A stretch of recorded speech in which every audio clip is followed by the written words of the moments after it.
Bien, gracias a Dios, hermanos, que podemos abrir su palabra. Y estamos en el capítulo 12 de la carta del apóstol Pablo a los romanos. Eh, Habíamos dicho que hasta el capítulo 11, el apóstol Pablo había estado dando una disertación sobre las doctrinas fundamentales de la fe cristiana. Y hasta ese capítulo, hasta el capítulo 11, todo el capítulo 11, y quizá los primeros dos versículos del 12, el apóstol Pablo hace esto, pero en el capítulo 12 empieza la sección práctica. Hasta el capítulo 11 es la sección doctrinal y en el capítulo 12 empieza la sección práctica, donde el apóstol, inspirado por el Espíritu Santo, da instrucciones e indicaciones de cómo nosotros, los creyentes, debemos vivir, cómo debemos conducirnos, cómo debemos comportarnos, dado que, porque al principio del capítulo 12 dice: os ruego por las misericordias de Dios. Es decir, todo lo que él había dicho en los capítulos previos, en su carta, en todo lo que había dicho antes de que empezara el capítulo 12, recordamos que originalmente es una carta, no está dividida en capítulos, ¿verdad? Pablo no dijo, hasta el capítulo 11 voy a escribir esto. No, él escribió, después se dividió así. Pero bueno, para nosotros en el estudio lo mencionamos así. Entonces el apóstol así escribió. Y a partir del capítulo 2 empieza la sección práctica y cambia en cierta manera su forma de escribir. Porque ahora lo que vamos a ver del capítulo 12, y ya lo vimos también en la ocasión anterior, pero especialmente lo notamos ahora en el capítulo 12, versos 9 al 13, donde notamos que Pablo empieza a escribir así muy puntualmente, como eran antes los telegramas, ¿no? Todos los que estamos aquí sí supimos lo que era un telegrama. Todos los que estamos aquí sí supimos lo que era un telegrama y cómo escribíamos, o sea, porque cobraban por palabra, ¿verdad? Cobraban por palabra. Entonces, tratábamos de expresar en muy pocas palabras lo que queríamos decir. No sé, a lo mejor en lugar de decir llegué bien, decíamos bien llegado. Envío después, o algo así, no sé, muy escueto, así. Envíote, o sea, más corto.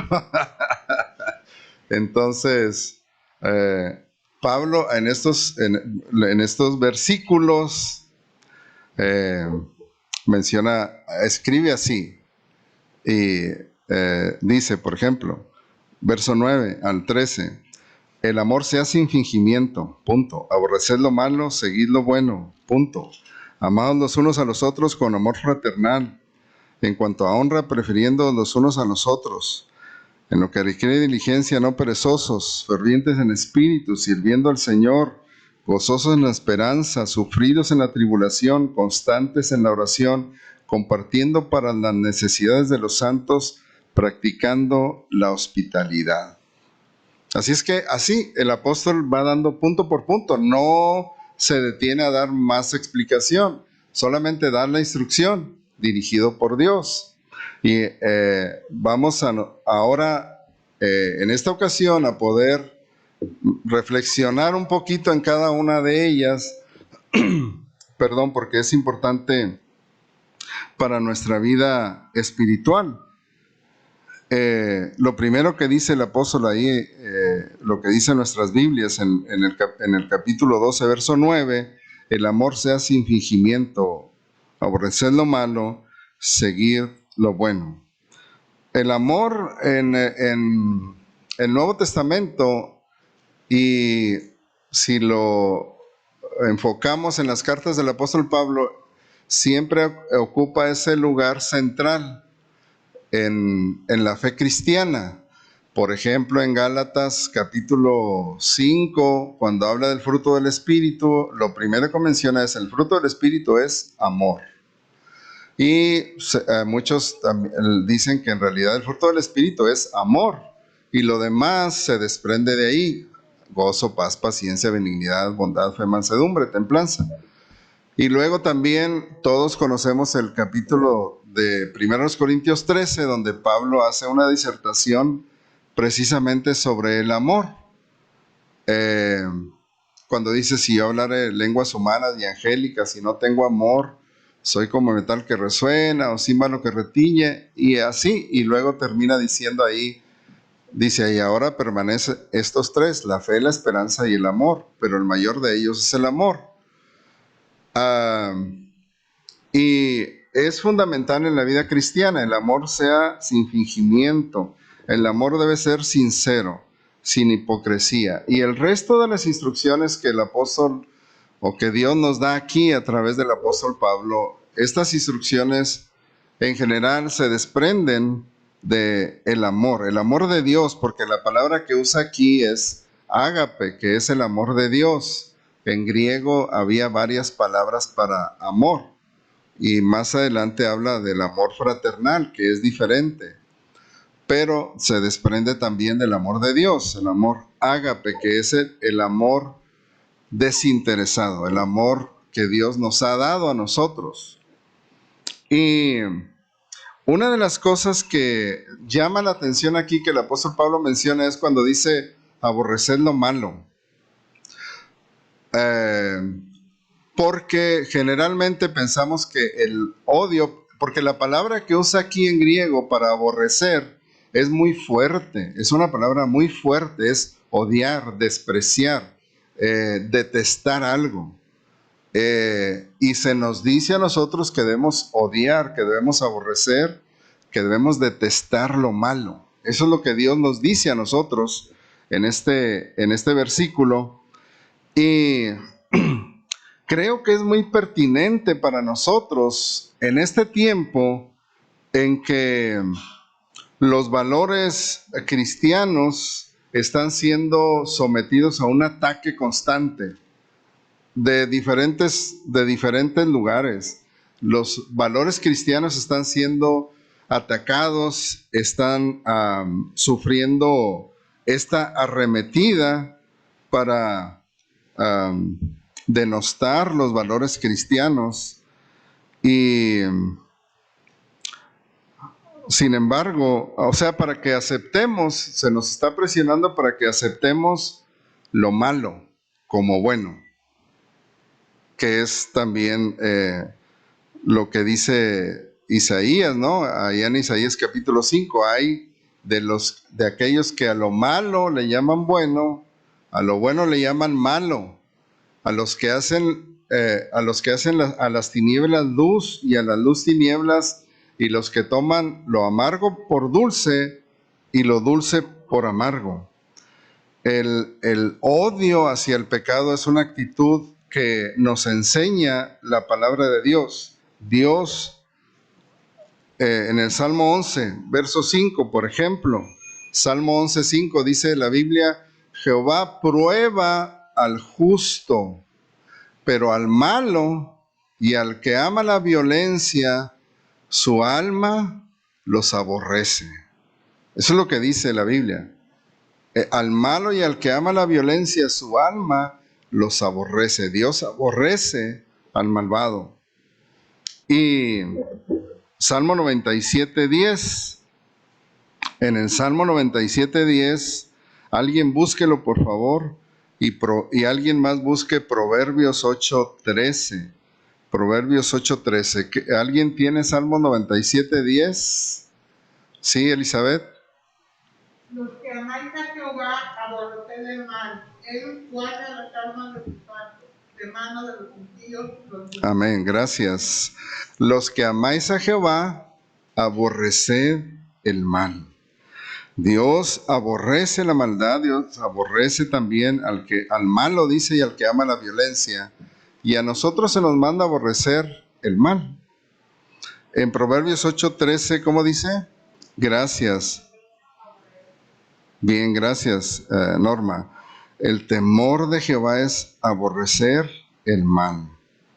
Ahora, la Biblia afirma, hermanos, que Dios aborrece al malvado. A nosotros se nos indica que debemos aborrecer el mal, no a las personas, sino el mal, el pecado, la maldad. Porque más adelante en esta misma carta el apóstol dice que nosotros debemos bendecir a los que nos persiguen. No dice que debemos aborrecerlos, dice que debemos bendecir a los que nos persiguen y no maldecir a nadie.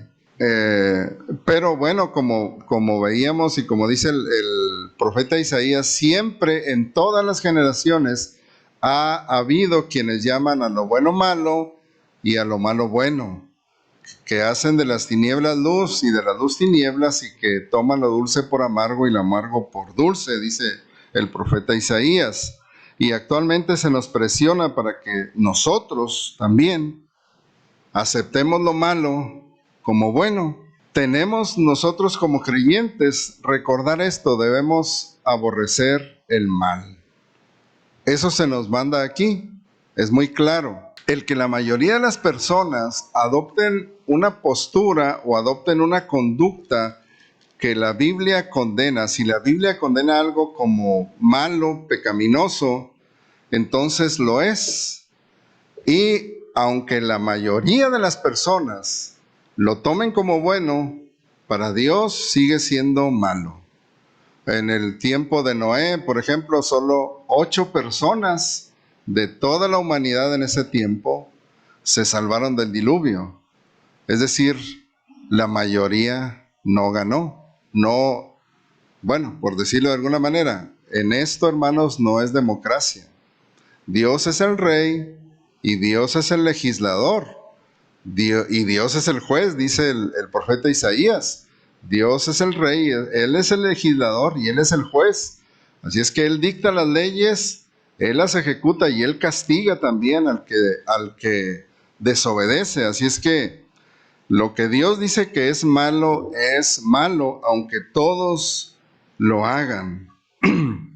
Hoy, por ejemplo, iglesias cristianas tradicionales, iglesias protestantes tradicionales en Europa y en Estados Unidos se están dividiendo debido a asuntos, y ahorita hay varias.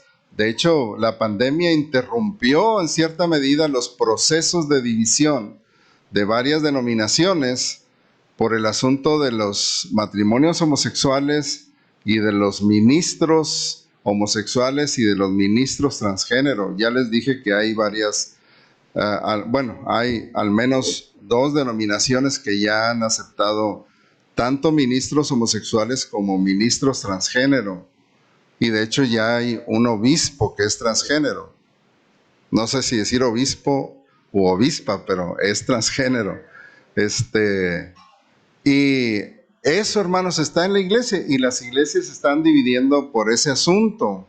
El pastor, por ejemplo, el pastor Sproul, dice que una de las cosas en las que esto en Estados Unidos la iglesia también está teniendo conflicto es con el asunto del aborto. Increíblemente, no todos los cristianos están en contra de la práctica del aborto, que cobra miles y millones de vidas cada año de niños. Y él dice que ahora, por ejemplo, para los americanos, el tema del terrorismo es más importante que el tema del aborto. Y él dice, murieron más bebés, porque todo en Estados Unidos, ustedes saben que el tema del 9/11, o sea, el 11 de septiembre, cuando las Torres Gemelas, todas las personas que murieron ahí y todo eso, y él dice, murieron más personas el 10 de septiembre en clínicas de abortos que todos los que murieron el 11.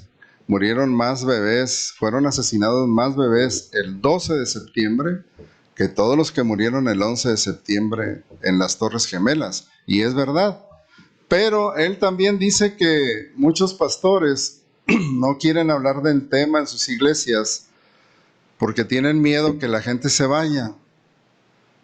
Y el pastor Sproul, con su tono característico, dice: ¿qué les pasa? Si se van, que se vayan.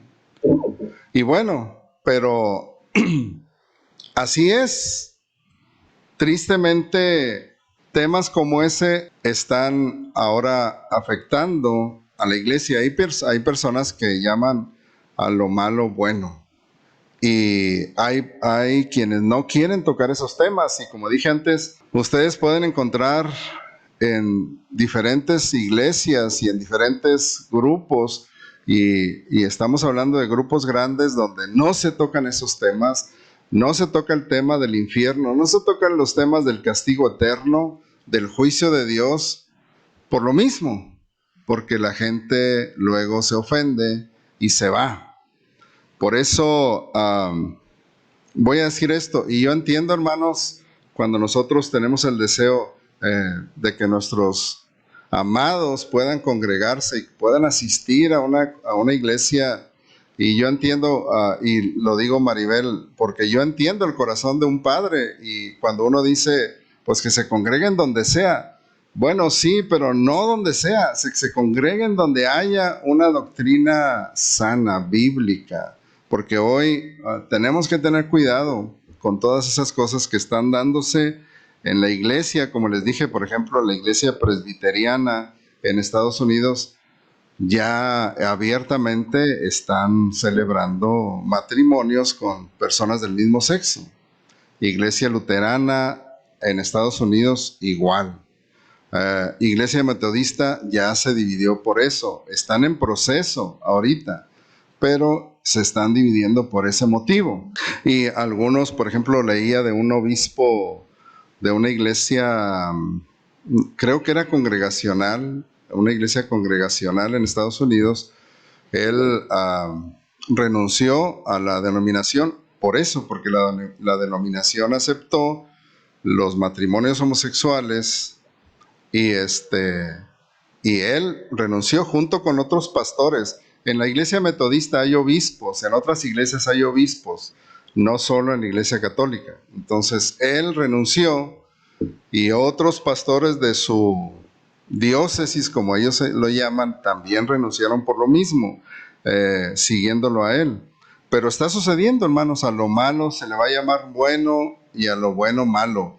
Nosotros, ustedes y yo y todos aquellos que tomemos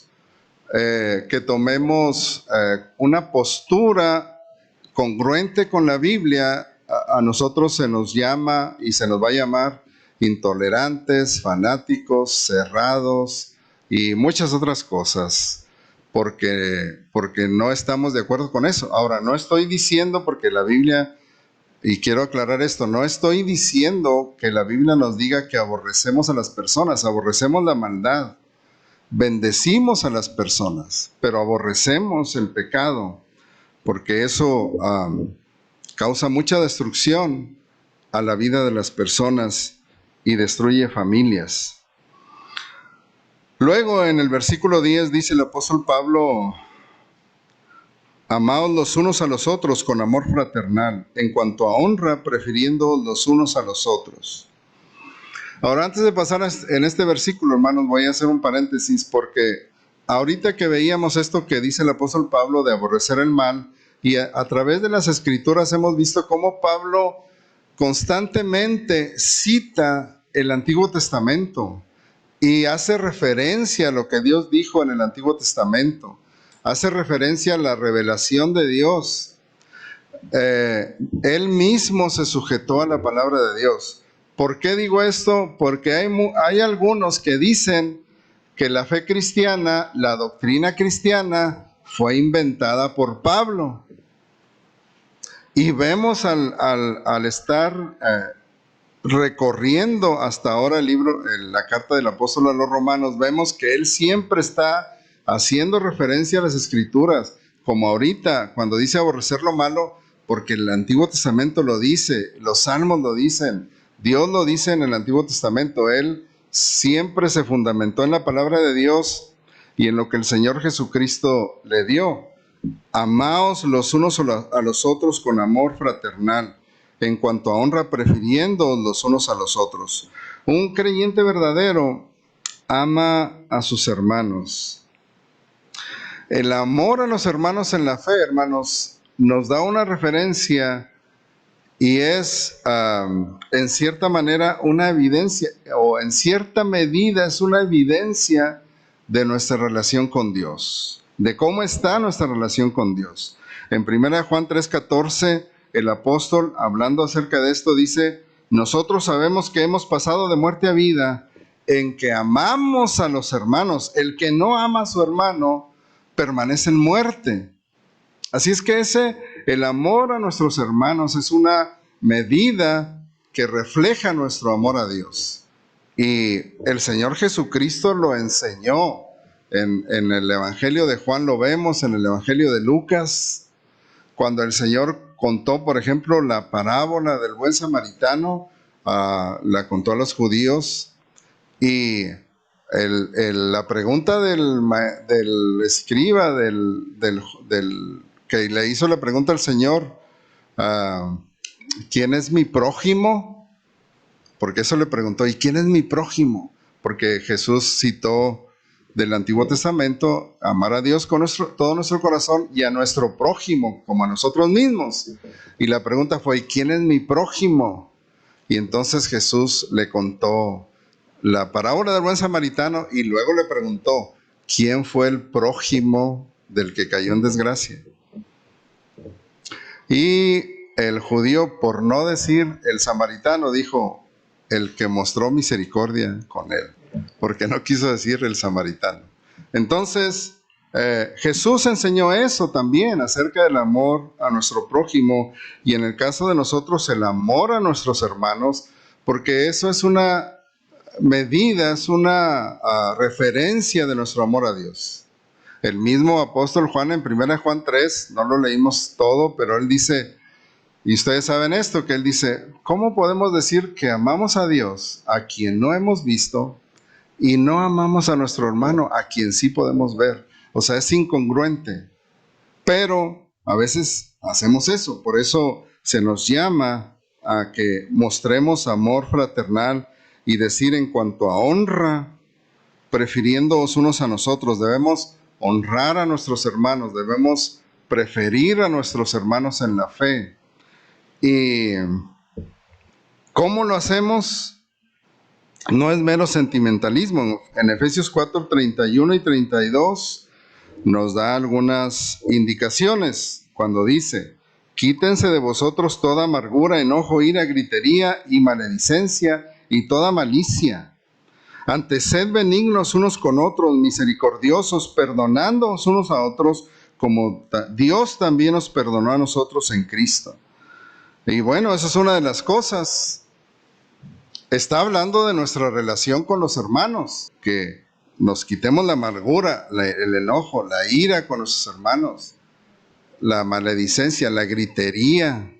Es decir, debemos ser respetuosos con nuestros hermanos, honrarlos porque son nuestros hermanos y ser benignos, amables con ellos y estimándolos, como dice Filipenses 2:3, estimando a los demás como superiores a uno mismo, dándole a nuestros hermanos el primer lugar, honrándolos, que es algo que también, hermanos, debemos recordar siempre, honrar a nuestros hermanos y buscar el tener esa comunión fraternal. Ahora, por la pandemia, se ha vuelto más complicado.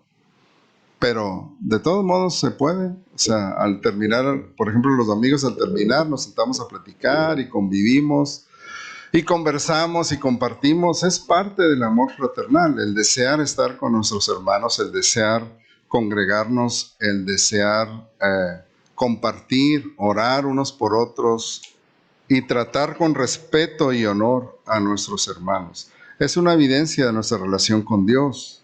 Luego, servir con diligencia, Romanos 12:11, en lo que requiere diligencia, no perezosos, fervientes en espíritu, sirviendo al Señor. El creyente siempre está dispuesto a servir.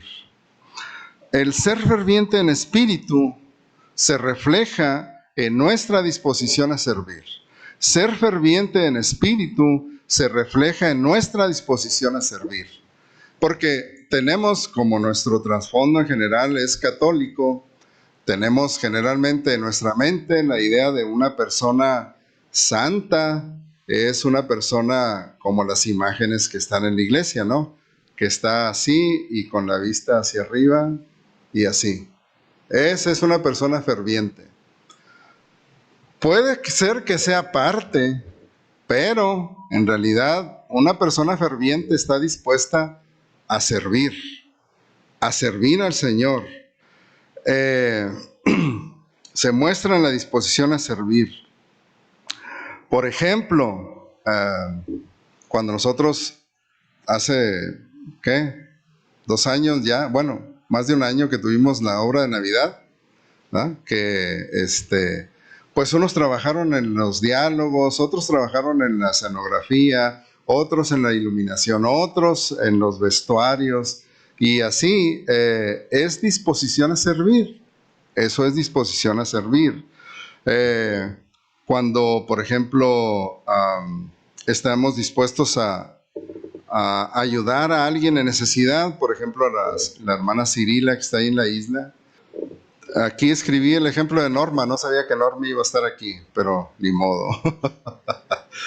Porque Norma, ahora que tuvimos el campo de verano, fue para ayudar a limpiarle al hijo de la hermana Cirila, que está postrado, pues sus llagas que se le han hecho, ¿no? Y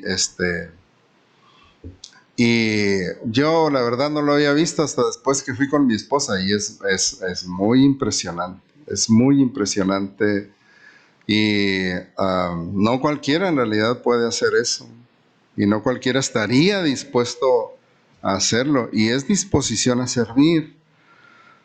Y gracias a Dios, hermanos, porque en esto también, y más adelante lo voy a mencionar cuando habla de practicar la hospitalidad, estamos dispuestos también a dar. Versículo 12, gozosos en la esperanza, sufridos en la tribulación, constantes en la oración. Todas estas son instrucciones que da el apóstol para el creyente.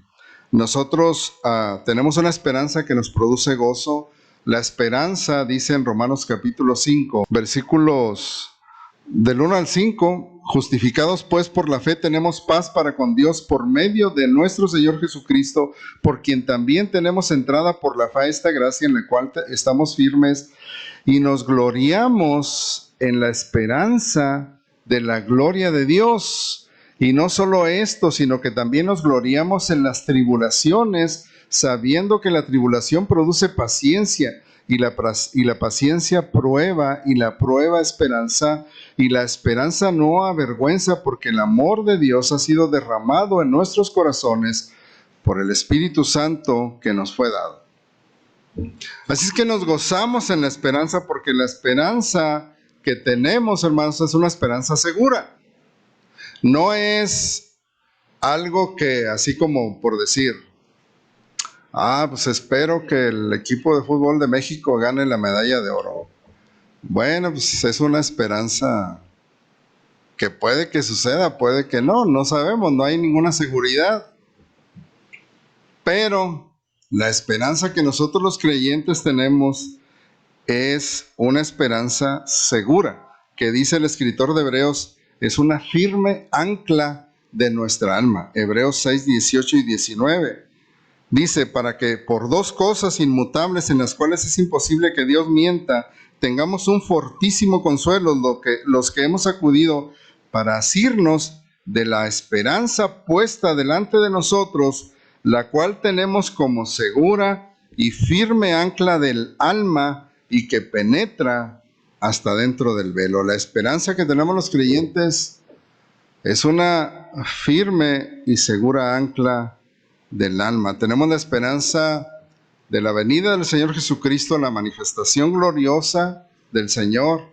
Tenemos la esperanza de que vamos a estar con Él para siempre. Tenemos la esperanza de que vamos a resucitar de entre los muertos, de que nos vamos a deshacer de nuestra carga de pecado, de que vamos a tener un cuerpo glorificado y de que vamos a estar siempre en la eternidad allá, en los cielos con nuestro Señor.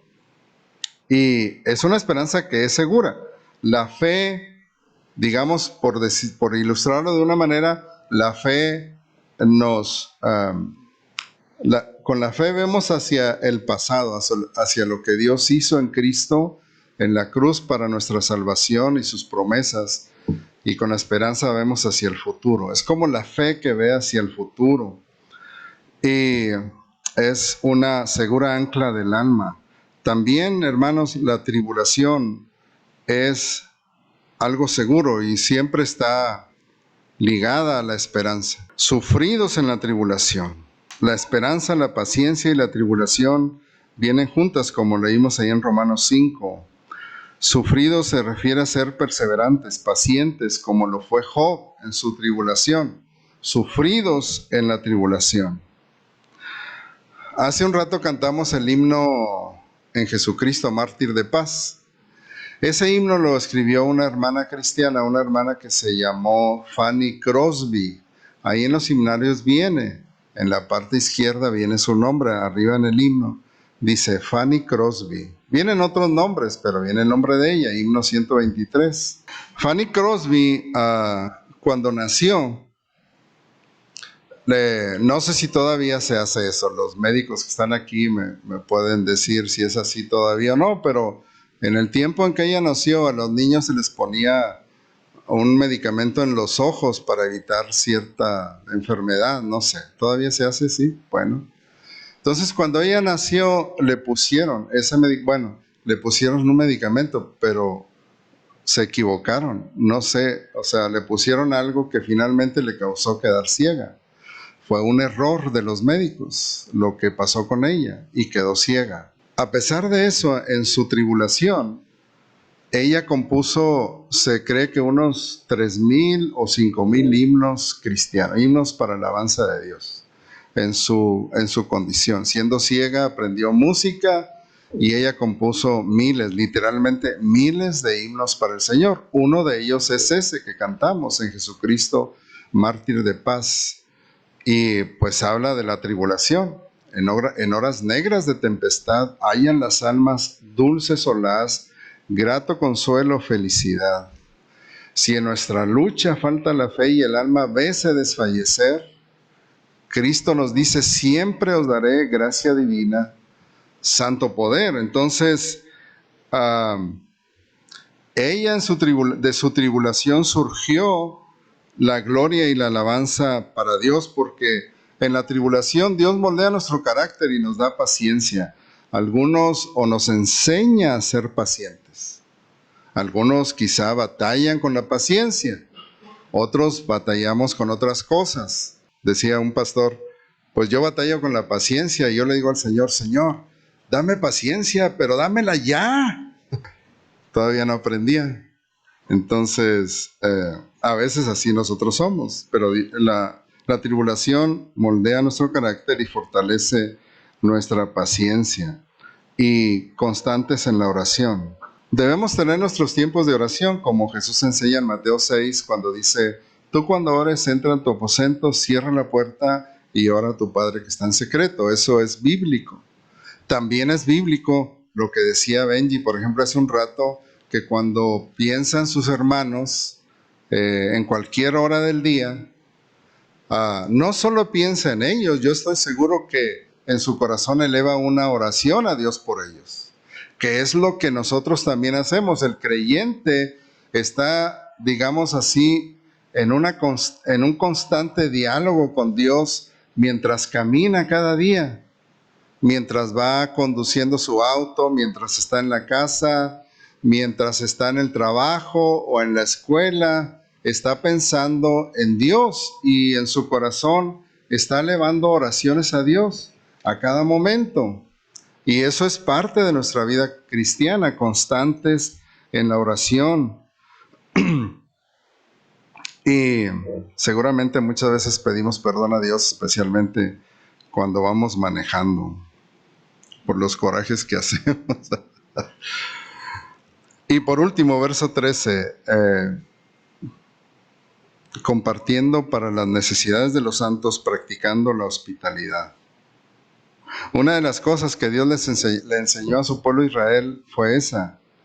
cuando ya llegaron a la tierra prometida, se establecieron en la tierra prometida, una de las cosas que Dios siempre les enseñó es, acuérdense que ustedes fueron extranjeros en la tierra de Egipto. Traten bien al extranjero que viva entre ustedes. Es decir, muestren hospitalidad.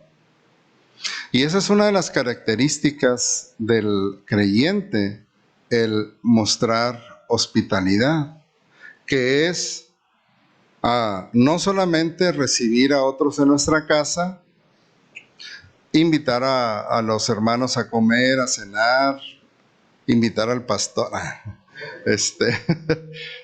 o también se refiere a compartir para las necesidades, que es, por ejemplo, lo que las hermanas están haciendo. Es un ejemplo nada más, con la señora Cirila, con la hermana Cirila, compartiendo para las necesidades. Y eso es parte de la hospitalidad. El ser hospitalario es compartir también para las necesidades de otros. Así es que en estas instrucciones que nos da el apóstol Pablo, nos da enseñanza e instrucción de Dios sobre cómo debemos de vivir. Así puntualmente, como si fuera un telegrama, como dije al principio, nos da esas indicaciones.